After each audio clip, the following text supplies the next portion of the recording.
The Lord be with you. A reading from the Holy Gospel according to Matthew.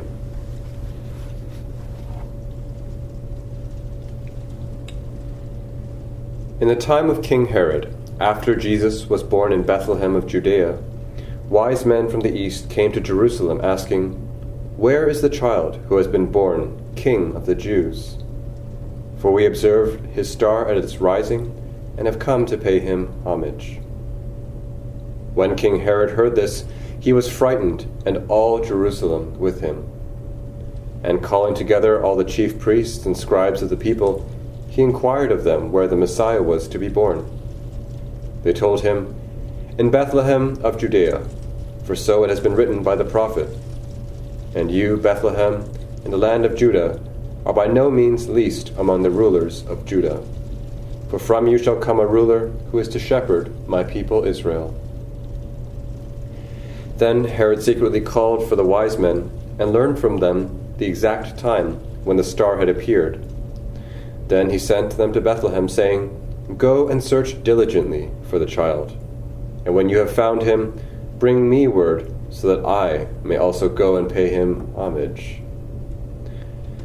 When they had heard the king, they set out, and there ahead of them went the star they had seen at its rising, until it stopped over the place where the child was.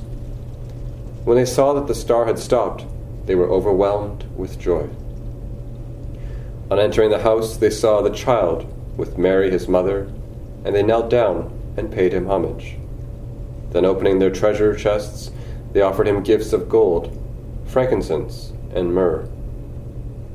And having been warned in a dream not to return to Herod, they left for their own country by another road.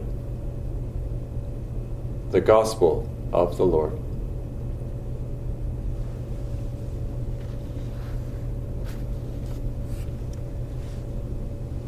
When someone says they had an epiphany, they usually mean an aha moment, a sudden realization. In cartoons, this is when the light bulb turns on.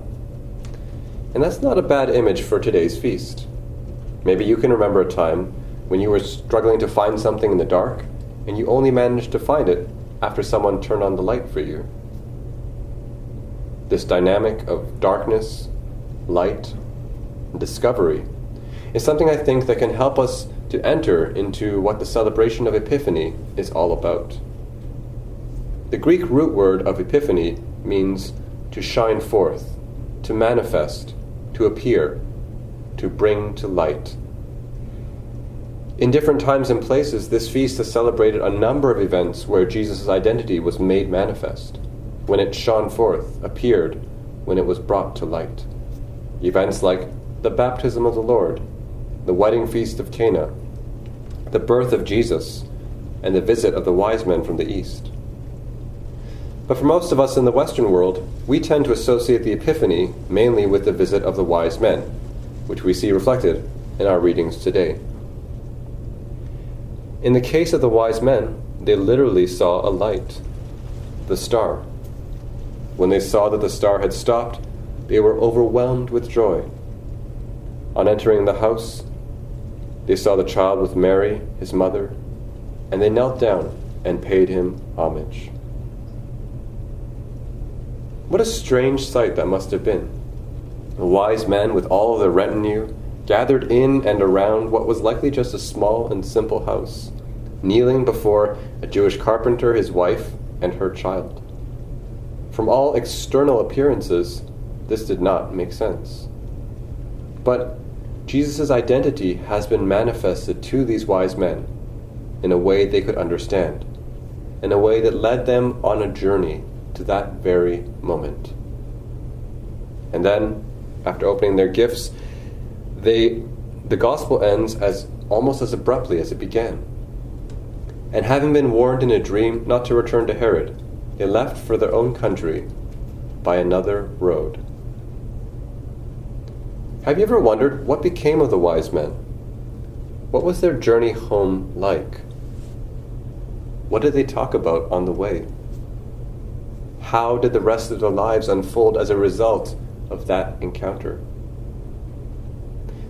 I think the journey home of the wise men is an image for us of our Christian life. We too have a story. We've each had some kind of epiphany or epiphanies, ways in which Jesus manifested who he is to us in ways we could understand, in ways that put our life's journey on another road than the one we'd been on until then. If this wasn't the case, you wouldn't be listening to this homily, and I wouldn't be here preaching it. But perhaps it's been a long time since Jesus manifested himself to us in one of these ways. And perhaps it's just a memory now. Perhaps other priorities have taken precedence, or we've even drifted from that other road that we had been on. Perhaps we're not even quite sure what road we're even on right now. But like the wise men on their journey home, if we look to the sky, we won't see the same star again. The star, our epiphany, our epiphanies, whatever they may have involved, have served their purpose. And their purpose was to draw our attention beyond the appearances and circumstances, to discover, to recognize, just as the wise men did on this day, the identity of the one they knelt before, the one who is the light of the world. And just like the wise men, we too have encountered the light of the world, and we're always able to return to that other road that God first led us to take, no matter how far we may have drifted away from it.